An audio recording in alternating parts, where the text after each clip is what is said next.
باغ فدق ہے کیا جس کے اوپر اتنا بڑا جھگڑا بنایا ہوا ہے شیعوں نے؟ اتنا بڑا جھگڑا بنایا ہوا ہے باغ فدق کے اوپر، کہتے ہیں ابوبکر صدیق اللہ کے نبی کے بیٹی کا مال کھا گئے۔ باغ فدق مال فے میں سے، مال فے کہتے ہیں جو بغیر جنگ کے جو مال حاصل ہو۔ خیبر میں، یہ خیبر کی زمینوں کے اندر ایک زمین ہے فدق، اس جگہ کا نام، ایک باغ، چھوٹی سی جگہ، اتنی بڑی جگہ بھی نہیں، جس میں 13 کھجور کے درخت ہیں، جس میں 13 کھجور کے درخت ہیں۔ نبی علیہ السلام اس 13 کھجور کے جو درخت تھے، اس کی جو آمدنی تھی، جو کھجوریں تھی، وہ اپنے اہل بیت میں تقسیم کیا کرتے تھے، اپنے اہل بیت میں اس کو تقسیم کرتے۔ جب اللہ کے نبی دنیا سے تشریف لے گئے، پردہ فرما گئے، تو بکر صدیق خلیفہ بن گئے، تو حضرت فاطمہ کے دل میں خیال آیا کہ میرے باپ کی جو زمین ہے، جو جائیداد ہے، ظاہر ہے میری باقی بہنیں ہیں نہیں ہیں، میرا کوئی بھائی ہے نہیں، دنیا سے سارے چلے گئے، تو حصے میں مجھے ملنی چاہیے۔ ابوبکر صدیق کو خط لکھا، امیر المؤمنین میرے باپ کی زمین ہے، وہ فدق کی زمین جس سے اہل بیت پہ میرے باپ اللہ کے نبی خرچ کیا کرتے تھے، آپ وہ زمین میرے نام کر دیں،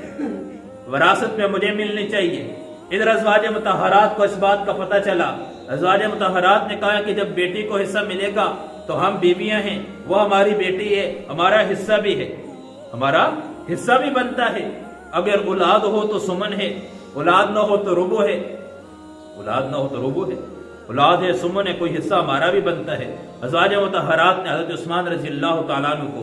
وکیل بنا کے بھیجا، آپ جا کے ہماری بات امیر المؤمنین کے سامنے عدالت میں رکھیں۔ حضرت عثمان رضی اللہ تعالیٰ عنہ ادھر سے آتے ہیں، حضرت فاطمہ کا خط بھی پہنچ گیا، ابوبکر صدیق رضی اللہ تعالیٰ عنہ نے اما جان حضرت فاطمہ کو بھی وہی جواب دیا، ادھر اپنی بیٹی حضرت عائشہ کو، حضرت عمر کی بیٹی حفصہ کو، باقی ساری ازواج مطہرات کو بھی وہی جواب دیا جو آج امام بہقی نے بڑی بڑی کتابوں کے اندر وہ جواب لکھا ہوا ہے، ایک ایک بات لکھی ہوئی ہے۔ اللہ کے نبی نے اما جان حضرت فاطمہ رضی اللہ تعالیٰ عنہ کو جواب لکھا، کہا اما جان لخت جگر، آپ میرے محبوب کی بھی بیٹی ہیں، آپ میری بیٹی بھی ہیں، آپ کو جتنی جائیداد چاہیے میری ساری جائیداد آپ کے سامنے حاضر ہے، اس میں سے جس کے اوپر ہاتھ رکھیں گی میں آپ کے نام پہ کرتی ہوں، میرے جان اور مال، میرا خاندان سارا آپ کے اوپر، آپ کے اہل بیت پہ، اللہ کے نبی کے اہل بیت پہ قربان ہے۔ میں بھلا آپ کی زمین کو کھاؤں گا؟ میں بھلا آپ کا حصہ کھاؤں گا؟ میں ہوتا کون ہوں؟ لیکن بیٹی سن، آپ کے باپ کا فیصلہ ہے کہ انبیاء مال وراثت میں چھوڑ کے نہیں جاتے، انبیاء کی وراثت علم ہوتا ہے، دین ہوتی ہے،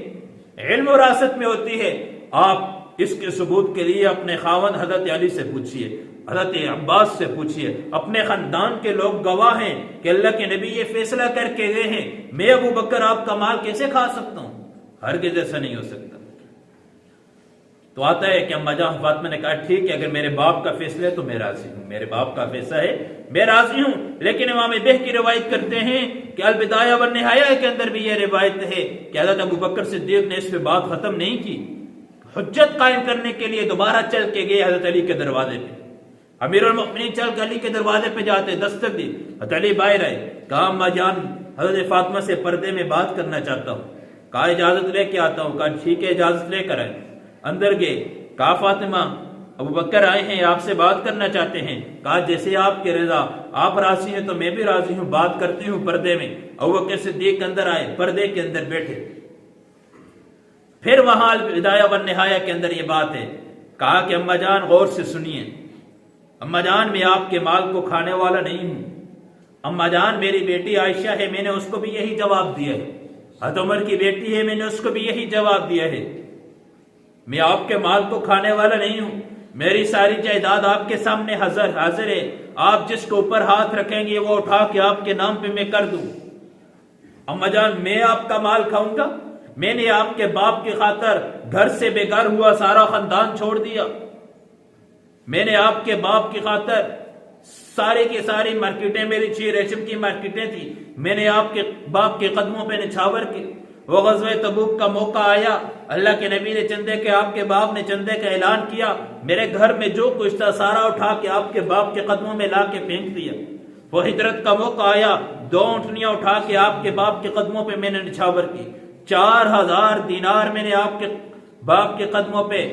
ہجرت کے سفر کے اندر میرا نچھاور کے میں آپ کے باپ کا مال کھاؤں گا؟ میں آپ کا مال کھاؤں گا؟ کیسے ہو سکتے ابو بکر فاطمہ رضی اللہ تعالیٰ عنہ کا مال کھائیں؟ تو اماں جان رونے لگی، کہا نہیں ابو بکر، میں نے تو اس لیے مطالبہ کیا تھا، مجھے جائیداد کی ضرورت نہیں ہے، مجھے جائیداد کی ضرورت نہیں ہے، میرا مطالبہ اس وجہ سے تھا کہ میرے باپ کا مال ہے، میں برکت کے طور پہ اپنے پاس رکھنا چاہتی تھی۔ کہا اگر آپ رکھنا چاہتی ہے تو، اگر آپ کی خواہشیں چاہتی ہیں تو پھر اللہ کے نبی کے فیصلے کو تبدیل کر دوں؟ کہا میں تو یہ نہیں چاہتی۔ کہا میں بھی یہ نہیں چاہتا کہ اللہ کے نبی کا فیصلہ تبدیل کر دوں، اللہ کے نبی کا فیصلہ چینج ہو جائے، یہ میری چاہت پہ نہیں، آپ کی چاہت پہ نہیں۔ آتا ہے الفاظ حتی رضیت، فاطمہ نے کہا کہ آپ میرے پاس کیوں معافی مانگنے آ رہے ہیں، کیوں بار بار آ کے میرے پاس معافی مانگتے ہیں، سوری کرتے ہیں؟ میں کہہ جو رہی ہوں، میں دل سے راضی ہوں، میں نے آپ کو معاف بھی کیا، آپ کی تو کوئی غلطی نہیں ہے۔ میرے باپ نے جب کہہ دیا تھا کہ انبیاء جو ہے وہ وراثت میں مال چھوڑ کے نہیں جاتے، وہ نبوت میں تو صرف برکت کے طور پہ اپنے پاس رکھنا چاہتے ہیں، انبیاء تو علم وراثت میں چھوڑ کے جاتے ہیں، تو میں آپ سے راضی ہوں۔ جب وہ سارے راضی، آپس میں ٹھیک ہے، معاملہ سارا صاف ہو گیا، آج اٹھ کے کہہ رہے ہیں کہ ابوبکر صدیق نے اللہ کے نبی کا مال کھا لیا۔ یار انسان اگر کسی چیز پہ ہاتھ ڈالتے ہے تو اپنی اتنا بڑا حکمران اور اتنا بڑا خلیفہ ابوبکر صدیق جو اتنے بڑی حکومت کرنے والے، اور وہ کیا ایک 13 کھجوروں کے جو درخت ہے چھوٹی سی، ہماری اس مسجد سے بھی اتنی جگہ ہوگی، اب اس کے اوپر وہ قبضہ کرے گا اور اس کو کچھ نہیں ملا؟ جس نے سب کچھ اللہ کے نبی کے نام پہ قربان کر دیا، 6 ریشم کی مارکیٹیں اللہ کے نبی کے نام پہ قربان کر دی، سب کچھ نچھاور کر دیا، اور وہ کھائے گا؟